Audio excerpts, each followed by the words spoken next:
good morning, or good afternoon, or good evening, depending on what time of the day you're watching this. However, today we're talking about the actual good morning.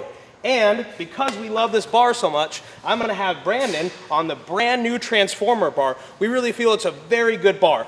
Safety squat bar if you have it, Duffalo bar, straight bar. The mechanics of the actual movement are gonna be about the same. Brandon, let's go ahead and have you jump under the bar and let's look at some good mornings.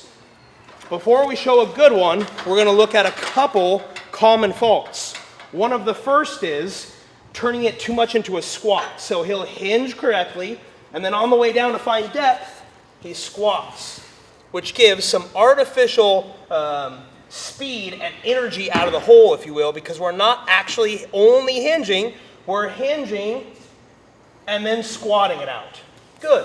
Go ahead and stand tall and rest there for me.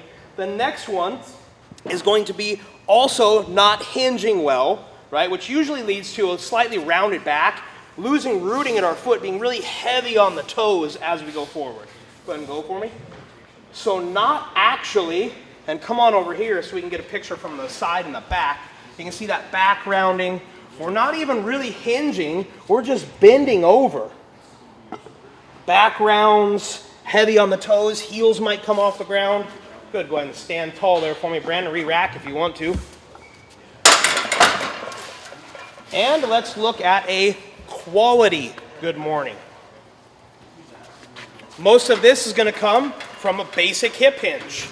That's why we're really particular on this movement being done well, so we can see carryover into other movements in the gym. There's a good stack between here and here. Head is in a good position. Feet are rooted, hips go way back to the wall behind him as he adequately loads posterior chain. Good, go ahead and rack if you're ready. One of the reasons we're really particular on it, let's look at carryover and where else we might see that motion. Bent over into an RDL. Bent over into a bent over row. So one of the problems we see is athletes trying to fix their squat with a good morning, maybe a weak part of their squat, but because they're not hinging well, as Brandon showed there at the end, we're actually only good morning with maybe 135 pounds, 200 pounds, and it's a 6+ 100-pound squatter. So there's a couple variations we can do to help with that. If we had safety straps out here, we could set the safety straps up higher, so Brandon either gets a light touch or a full deload and pulls off of those. If we were in a power rack, we could get the pins set out here. Same idea. What else can we add to that for variations of the good morning?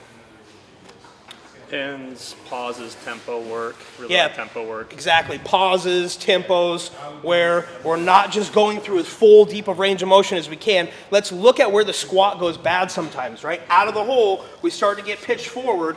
I'm not bent over into this position, right? That stop the freight train cue we have. I start to get pitched over. Boom. There's the initiation of that good morning. Brandon, do you have anything else to add to our good mornings? Yeah, just two additional things I want to highlight real quick is hips should continuously travel back. A lot of individuals will start it pretty well, and then all of a sudden they 100% pitch forward. Hips should be back throughout this entire range of motion. And then two, we should have full rooting capabilities throughout too. Two most common mistakes is individuals go on their toes, individuals go on their heels. We should be rooted throughout this exercise, and we should be having our hips continuously travel back. So, whether you're using the amazing Transformer bar or not, let's make sure you're hinging really well in your good morning so you have carryover into your squat, into your deadlift, an RDL, a bent over row, all these positions. And by doing so, you might find, especially if you limit how far down you're going, that you can up the weight on your good morning to something pretty significant. Thus, it has a pretty good chance of carrying over and help you fix your squat.